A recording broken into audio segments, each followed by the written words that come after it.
호세아서는 하나님께서 호세아를 불러가지고 음란한 여인 고멜과 결혼을 하게 하시고 음란한 자녀들을 낳게 하시죠. 이를 통하여서 이스라엘 백성과 하나님의 관계가 그러한 결혼의 관계, 언약의 관계, 하나님이 저들의 남편, 이스라엘은 하나님의 아내 된 이러한 언약적인 관계인 것을 나타내 주시고, 또 호세아의 아내가 이 고멜이 음란한 여인인 것처럼 이스라엘이 하나님 앞에 타락한 영적인 그런 음행을 벌이고 있는 이 모습을 호세아 선지자를 통하여서 메시지를 전하게 해 주시는 거죠.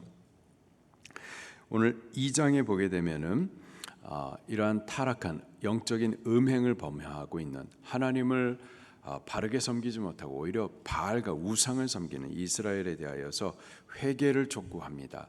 그리고 회개치 아니하는 그들에 대한 심판을 말씀하세요. 그러나 하나님 그들을 버리지는 않으세요.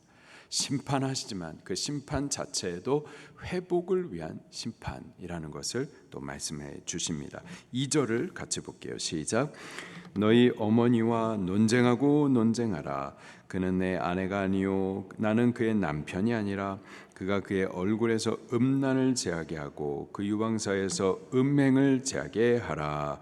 논쟁하고 논쟁하라. 죄를 알게 하라는 거죠. 음란을 제하게 하고 음행을 제하게 하라. 이러한 영적 음행, 하나님만 남편으로 섬겨야 되고 예배해야 되는데 자꾸 우상을 섬기는 거죠. 그것에 대해서 영적인 음란, 음행이라고 표현하면서 그것을 제거해야 된다. 그리고 3절에 그렇지 아니하면은, 회개하지 아니하면은 어떠한 일들이 있을지에 대해서 쭉 말씀해 주시는데 3절에 보니까는 그렇지 아니하면, 회개치 아니하면 내가 그를 벌거벗겨서 그 나던 날과 같게 할 것이요 그렇게 벌거벗긴 수치를 드러내게 할 것이다. 4절에 내가 그 자녀를 긍휼히 여기지 아니할 것이다. 그 나라 그 백성들 내가 긍휼히 여기지 않을 것이다. 이스라엘 백성들은 어떤 생각을 하고 있었는지 5절을 같이 한번 볼게요. 시작. 어머니는 음행하였고 그들 임신했던 자는 부끄러운 일을 행하였나니 이는 그가 이르기를 나는 나를 사랑하는 자를 따르리니 그들이 내 떡과 내 물과 내 양털과 내 삶과 내 기름과 내 술들을 내게 준다 하였음이라. 이 호세아의 음란한 아내였었던 고멜이 그 호세아의 사랑을 받으면서도 불구하고 계속해서 음행을 따라가는 거예요. 그러면서 하는 말이 그 음행을 행하는 그들이 나에게 이러한 것을 준다 하였다 말하는 것처럼 이스라엘 백성들이 하나님을 섬기지 아니하고 하나님께서 베푸시는 모든 은총들에 대해서는 전혀 인식을 하지 못하고 우상을 갖다 자꾸 섬기면서 우상 섬기면은 우상이 나에게 이러한 것들을 줄 것이다 라고 여겼었던 거죠. 근데 사실 저들에게 공급해 주시는 모든 은총은 하나님으로부터 온 것들이었었죠. 8절을 같이 보겠습니다. 시작. 곡식과 새 포도주와 기름은 내가 그에게 준 것이요 여호와 하나님께서 베풀어 주신 겁니다. 근데 이들은 우상 섬기면 우상이 줄 거라고 여겼었던 거예요. 그리고 또 심지어 하나님께서 주신 것들을 우상에게 자꾸 바쳤던 거예요. 8절을 계속 볼게요. 시작. 곡식과 새 포도주와 기름은 내가 그에게 준 것이요 그들이 바알을 위하여 쓴 은과 금도 내가 그에게 더하여 준 것이오늘 그들이 알지 못하는도다. 이랬었던 겁니다. 어떻게 되는가? 9절 말씀입니다. 시작. 그러므로 내가 내 곡식을 그것이 익을 계절에 도로 찾으며 내가 내 스포도주를 그것이 맛들 시기에 도로 찾으며 또 그들의 벌거벗은 몸을 가릴 내 양털과 삶을 빼앗으리라. 하나님께서 은총으로 베풀어 주셨으나 저들이 회개치 아니하고 자꾸 영적으로 간음할 때에 하나님 주신 것들을 다시 찾으시고 다시 빼앗으실 것이다 라고 말씀을 하시는 거죠. 또 10절에 보니까는 이제 내가 그 수치를 그 사랑하는 자의 눈앞에서 드러낼 것이 수치를 얻게 할 것이고 11절에 내가 그의 모든 희락과 절교와 월삭과 안식과 모든 명절을 패할 것이다. 예배가 끊어지게 되는 거예요. 예배가 끊어지는 겁니다. 내가 안 드리는 것 같지만 아니요, 하나님께서 예배를 차단시키는 거예요. 우리가 코로나 시절에도 예배 드리지 못했었죠. 그것도 어떻게 보면 하나님께서 메시지라고 보는 거예요. 하나님께서 예배를 드리지 못하게 차단시키는 겁니다. 예배 안에는 사실 희락이 있거든요. 영적인 기쁨이 있거든요. 그 기쁨을 갖다 제하여 버리시겠다라는 거죠. 그리고요, 저들이 아무리 수고해도 주셨던 것들을 못 쓰게 하고 빼앗기게 하신다라는 겁니다. 12절 시작. 그가 전에 이르기를 이것은 나를 사랑하는 자들이 내게 준 값이라 하던 그 포도나무와 무화과나무를 거칠게 하여 수풀이 되게 하며 들짐승들에게 먹게 하리라. 그리고 또 벌을 주시겠다 말씀하세요. 13절 시작. 그가 귀걸이와 폐물로 장식하고 그가 사랑하는 자를 따라가서 나를 잊어버리고 향을 살라 바알들을 섬긴 실대로 내가 그에게 벌을 주리라. 여호와의 말씀이니라. 아멘. 이렇게 하나님 앞에 영적인 음란을 행하면서 하나님 외에 우상을 섬기고 바알을 섬기는 이런 모든 일들에 대해서, 회개치 않는 일들에 대해서 하나님께서 이렇게 벌을 허락하시겠다, 은총을 끊어내시겠다, 기쁨을 제하시겠다라고 말씀을 하세요. 우리 회개하십시다. 회개치 아니하면 망하는 길밖에는 없는 거예요. 자, 그러나 하나님께서 이 이스라엘, 음란한 고멜과 같았던 이 이스라엘을 이렇게 벌하시겠지만은 완전히 또 버리시는 것은 아니에요. 그들이 회개치 아니함으로 그들을 거친 들로 광야로 집어 던지시지만, 그러나 또 그곳 가운데에서 하나님 그들을 또 만나 주실 것도 약속을 하십니다. 14절입니다. 시작. 그러므로 보라, 내가 그를 타일러 거친 들로 데리고 가서 말로 위로하고.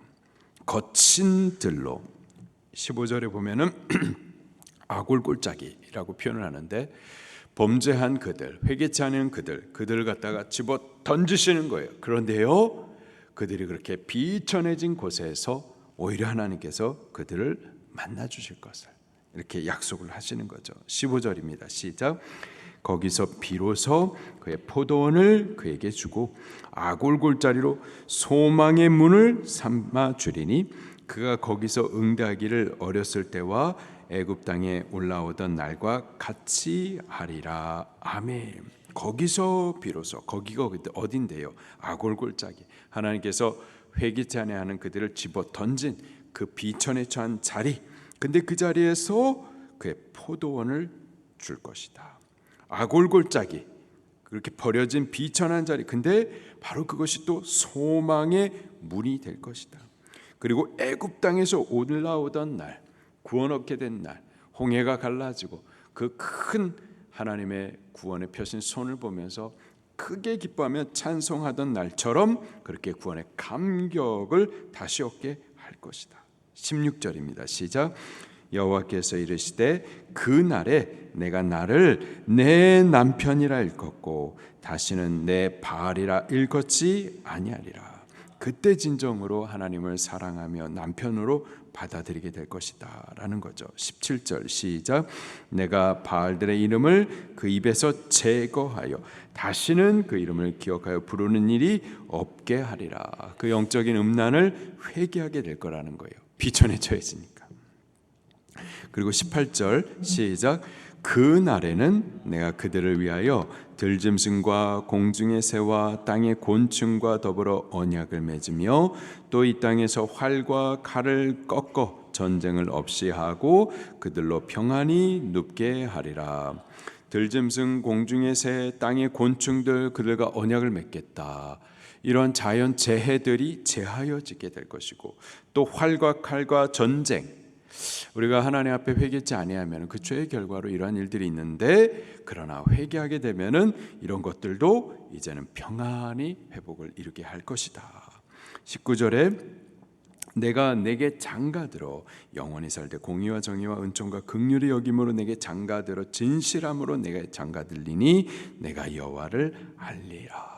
그제서야 비로소 여호와 하나님께서도 그들과 다시 언약의 관계를 회복하시고 그들의 남편이 되어주시고, 그들은 그제서 비로소 여호와 하나님만이 진정 나의 남편, 나를 신실히 사랑하시는 분이라는 사실을 깨닫게 된다라는 거죠. 21절입니다. 시작. 21절 22절 시작. 여호와께서 이르시되 그 날에 내가 응답하리라. 나는 하늘에게 응답하고 하늘은 땅에 응답하고 땅은 곡식과 포도주와 기름에 응답하고 또 이것들은 이스라엘에 응답하리라. 그 날에 응답해 주시겠다. 하늘에 응답하고 하늘은 땅에 응답하고, 그래서 땅에 은총의 비를 다시 내려주시겠다. 그래서 땅은 곡식과 포도주와 기름으로 응답하여서 이스라엘 흩어버리시겠다 하셨던 그 백성들에게 다시 이러한 은총을 주시겠다. 23절입니다. 시작. 내가 나를 위하여 그를 이 땅에 심고 긍휼히 여김을 받지 못하던 자를 긍휼히 여기며 내 백성 아니었다 자에게 향하여 이르기를 너는 내 백성이라 하리니 그들은 이르기를 주는 내 하나님이시라 하리라 하시니라. 음란한 고멜과 같았던 이스라엘 백성들, 그들의 죄로 인하여서 하나님께서 은총을 거두가시고 또 벌을 내리셨지만, 그리고 비천한 자리로 집어 던지셨지만, 그러나 그 모든 것은 하나님의 본심이 아니고요. 그러나 그렇게 비천한 자리로 던지신 바로 그곳 가운데에서 저들의 회복을 다시 새롭게 일으키시사 저들에게 넌 내 백성 아니야 하셨지만 다시 내 백성 삼고 내가 너희를 긍휼히 여기지 않을 거야 한 그들에게 다시 긍휼을 베풀어 주시고 또 그들도 나의 하나님 하면서 하나님을 찾게 그렇게 회복해 주시겠다라는 약속인 거죠. 두 가지를 좀 같이 나누도록 하겠습니다. 이스라엘 백성들, 회개치 않는 그들에게 하나님께서 말씀하시기를 다 빼앗을 것이다. 은총을 거둬갈 것이다. 벌을 내리실 것이다. 곤충과 새와 날짐승들, 그리고 또 전쟁과 칼과 활, 이런 것들을 이렇게 하시겠다 말씀을 하세요. 좀 우리의 삶 가운데에 재앙이 있거나 또는 전쟁이 있어서 평안이 없거나, 전쟁, 가정이 전쟁, 이웃과 전쟁, 내 안에도 그냥 평안이 없어서 내 안에도 그냥 계속 싸움이 있어요. 이 다 우리가 여호와 하나님을 버리고 우상을 섬긴 데서 나오는, 회개치 않음에서 나오는 모든 징벌임을 우리 깨달아 하시기를 원합니다. 깨달아 알고 빨리 하나님의 부르심을 따라 회개의 자리로 오는 제자들이 꼭 될 수 있기를 예수 이름으로 축원합니다. 그리고 하나님께서 회개치 않는 그들을 거친 들로 데려가시겠다. 그래서 지금 우리가 하나님 앞에 회개치 아니함으로 우리의 삶이 심히 망가져 있다 하더라도 바로 이 자리가 또 소망의 문, 하나님을 또 가까이 만날 수 있는 회개의 기회가 되는 줄로 믿습니다. 절망하고 하나님을 버리는 것이 아니라 하나님의 부르심을 오히려 듣고 회복해 하실 하나님의 그 말씀을 오히려 기대하면서 부르심을 따라 우리 회개할 수 있는 자들이 꼭 될 수 있기를 예수님의 이름으로 축원합니다. 같이 말씀 붙들고 통성으로 기도하시겠습니다.